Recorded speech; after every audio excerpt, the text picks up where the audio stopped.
जय गुरुदेव। मनुष्य का जीवन एक प्रकार का यज्ञ है। इस यज्ञ से क्या होता है कि हमारा विखंडित रूप पूर्ण होता है और इच्छा पूर्ति का ये विज्ञान है। तो आइए हम यज्ञ को वेद और विज्ञान दोनों में समझते हैं। तो पहले हम विज्ञान में समझते हैं, क्योंकि आजकल के युग में जो नए बच्चे हैं वो विज्ञान को ज़्यादा महत्व देते हैं। विज्ञान की दृष्टि से वो चीज़ यदि सिद्ध है तो उसको वो मान्य करते हैं अथवा वो नकारने का दुस्साहस करते हैं। तो ऊर्जा संरक्षण का एक सिद्धांत है कि ऊर्जा कभी नष्ट नहीं होती, ऊर्जा संरक्षित रहती है। ना ऊर्जा को उत्पन्न किया जा सकता है और तथा ना ही ऊर्जा को नष्ट किया जा सकता है। ऊर्जा वस्तुओं का गुण है, ऊर्जा कार्य करने की क्षमता है और ऊर्जा का द्रव्य से घनिष्ठ संबंध है। ऊर्जा वस्तु नहीं है, ऊर्जा जगह नहीं घेरती, ऊर्जा की कोई छाया नहीं है। जैसा हम बता चुके हैं कि ऊर्जा कोई द्रव्य नहीं है, हम ऊर्जा को देख नहीं सकते हैं। ऊर्जा की मात्रा में न कमी होती है न बढ़ोतरी होती है। सृष्टि का कोई भी जगह नहीं है जहाँ पर ऊर्जा ना हो। आकाश में गैस है, वायु है, और जहाँ वायु नहीं है वहाँ विकिरण या प्रकाश है और वहाँ ऊर्जा विद्यमान है। पृथ्वी की जो वाक है वो गायत्री अग्नि है और सूर्य की जो वाक है वो सावित्री अग्नि है। ये अग्नियों को हम वाक कहते हैं। तो ये वाक शब्द कहाँ से आया? तो कहते हैं सृष्टि की शुरुआत में जो कुछ था वो एक और अद्वितीय सत था और उस सत को हम ब्रह्म कहते हैं। समस्त सृष्टि नाम रूपात्मक है। मनुष्य का जीवन भी एक प्रकार का यज्ञ है। अतः श्रद्धापूर्वक आप अब उस यज्ञ के बारे में सुने जाने। एक और अद्वितीय सत्य अर्थात ब्रह्म, ब्रह्म अर्थात साक्षात रस। तो ये जो सत्य है, जो इटर्नल है, अपौरुषेय है, ये सत्य में मन, प्राण, वाक सदैव एक साथ रहते हैं। आई रिपीट, एक और अद्वितीय सत्य जिसको हम ब्रह्म कहते हैं वो साक्षात रस है। इस सत्य में मन, प्राण, वाक एक साथ रहते हैं। यही इच्छा, क्रिया और कर्म बन जाते हैं। इच्छा ही प्राणों द्वारा वाक में बदल जाती है। मन और वाक स्थिर रहते हैं। प्राणों की गति के कारण मन गतिमान जान पड़ता है। मन और प्राण से वाक उत्पन्न होता है, प्राण मन से उत्पन्न होता है। तो मन और वाक और प्राण की तृप्ति आप समझें। मन नपुंसक है, प्राण पुंसक अर्थात पुरुष है और वाक अगेन नपुंसक है। मन जहाँ ऋक है वहीं प्राण यजु है और वाक शाम है। प्राण चूँकि पुरुष है, शेष नपुंसक है तो जो प्राण पुरुष है और यजु है, यजु को हम यत धन जु दो भागों में जब तोड़ लेते हैं, संधि विच्छेद कर लेते हैं, तो यत माने होता है गति और जु माने होता है स्थिति या स्थिर। तो यत जो गति भाग है वो वायु है और जु जो स्थिर भाग है वो आकाश है। अब हमारा जो हृदय है, हम ह्यूमन फिजियोलॉजी में समझते हैं कि हमारा जो हृदय है वो क्या है, वो ब्रह्मा विष्णु इंद्र ये हृदय का रूप है। हर माने आहरण, आदान, संग्रह, आगति। दा माने खंडन, विसर्ग, त्याग और गति। और या माने नियामक। तो जो हृदय है वो मन का आश्रय है, जो हृदय है वो मन का आश्रय है। मन हृदय में आता जाता रहता है, मन हृदय में आता जाता है। हृदय मन का आश्रय है, मन हृदय में आता जाता रहता है और मन के साथ प्राण और वाक सदा स्थिर साथ में रहते हैं। मन के आने जाने से,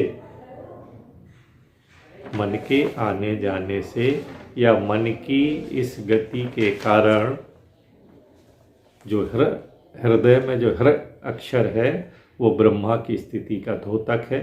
तो मन के हृदय में आने जाने से ब्रह्मा की स्थिति का खंडन अर्थात विचलन हो जाता है।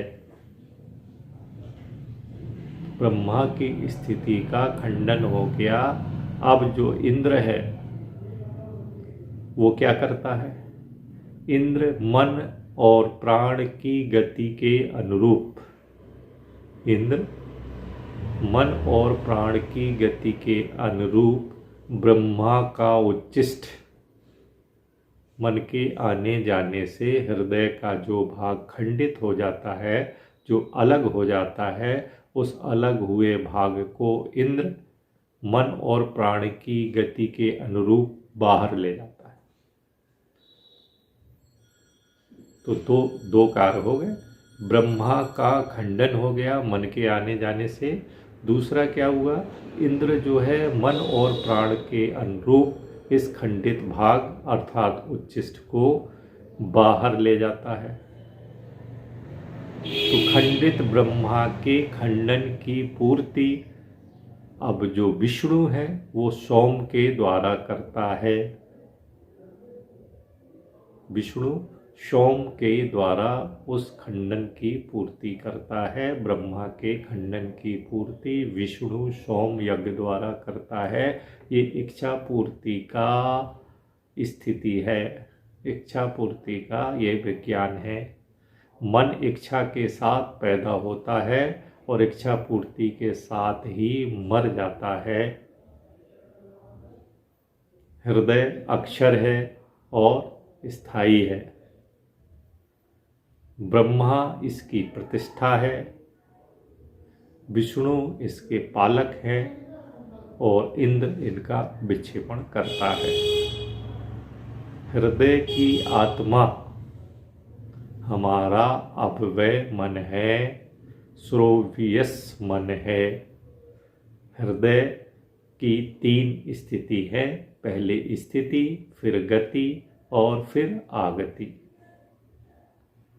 हृदय की स्थिति को उक्त या केंद्र कहते हैं, गति को अर्क या रश्मियाँ कहते हैं और आगति को आसिति या बाहर से लाया गया सोम या अन्न है।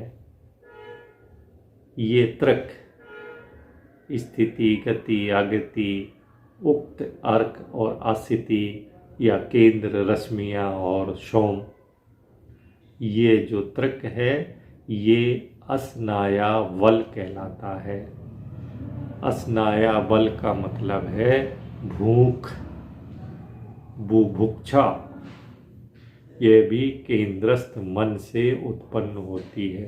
ये जो इच्छा है ये केंद्रीय मन से जो है उत्पन्न होती है। क्या उत्पन्न होती है? क्या खाऊं ऐसी इच्छा होती है। क्या खाऊं की ये इच्छा है, इसको हम उक्त कहते हैं या केंद्र कहते हैं। इस भूख को शांत करने के लिए, इस भूख को शांत करने के लिए इच्छा की रश्मियां बाहर फैलती हैं अन्न लाने के लिए।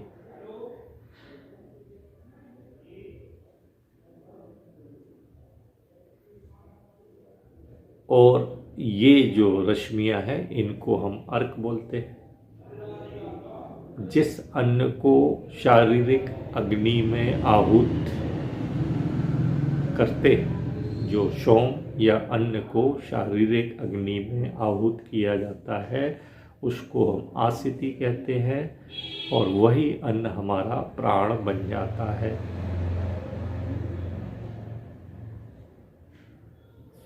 फिर प्राण क्या करता है? प्राण अवस्था में रोमा बलियों से बाहर चला जाता है।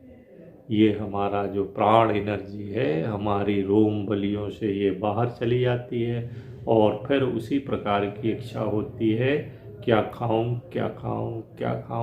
वो बुभुक्षा, वो भूख फिर लगाती है, और हमें फिर अन्न की आहुति हमें सोम यज्ञ द्वारा करना पड़ती है। फिर रश्मियाँ बाहर फैलती हैं, फिर हमें विष्णु सोम यज्ञ के द्वारा जो है उस अग्नि को शांत करते हैं। जैसे पहले बताया है कि हमारा मन हृदय में आता जाता है, हृदय मन का आश्रय है। मन के आने जाने से हृदय में ब्रह्मा का भाग खंडित हो जाता है। उस खंडित भाग को इंद्र मन और प्राण की इच्छानुसार जो है बाहर ले जाता है।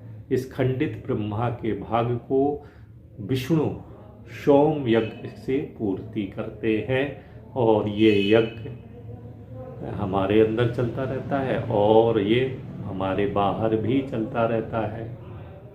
ये हमारी इच्छा पूर्ति का विधान है। और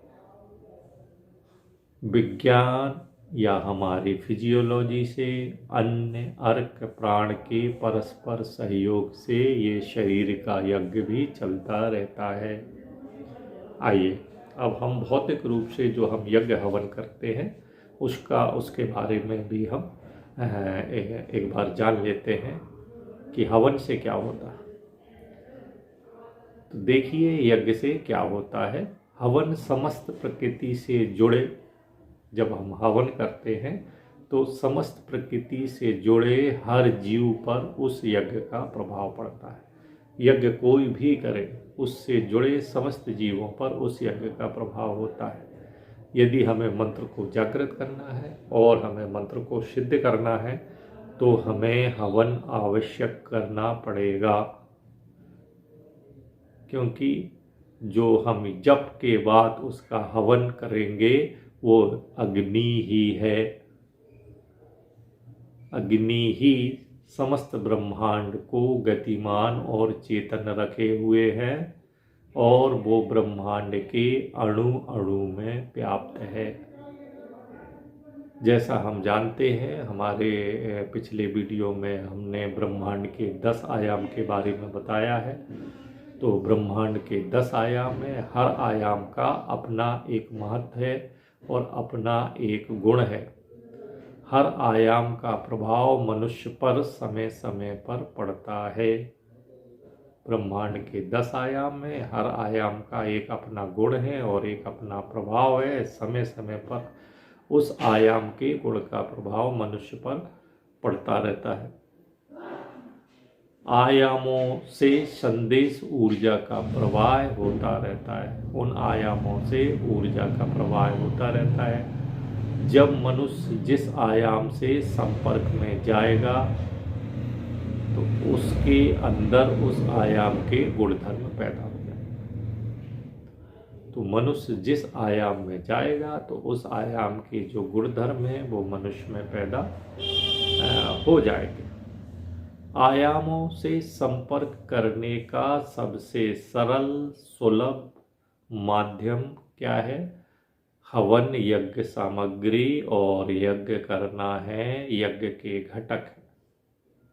विभिन्न आयामों से हमको संपर्क करना है।